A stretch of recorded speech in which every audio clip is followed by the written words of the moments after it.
একবার এক নাস্তিক, যে আল্লাহর অস্তিত্বের কথা বিশ্বাস করে না, আসলে ও জানে না, এক দরবেশের কাছে এসে 4টি প্রশ্ন করে তার জবাব জানতে চাইল।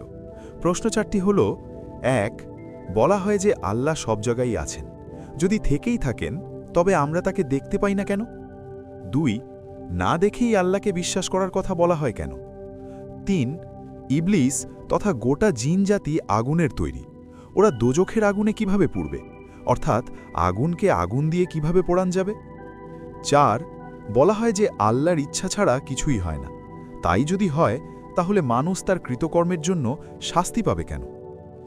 দরবেশ নাস্তিক লোকটির প্রশ্নগুলো শুনে কৃত্রিম ক্রোধ দেখিয়ে একটি মাটির ঢেলা তার দিকে ছুঁড়ে মারলেন। লোকটির মাথায় আঘাত লেগে কেটে গেল। আহত লোকটি কাজীর দরবারে দরবেশের বিরুদ্ধে নালিশ করল।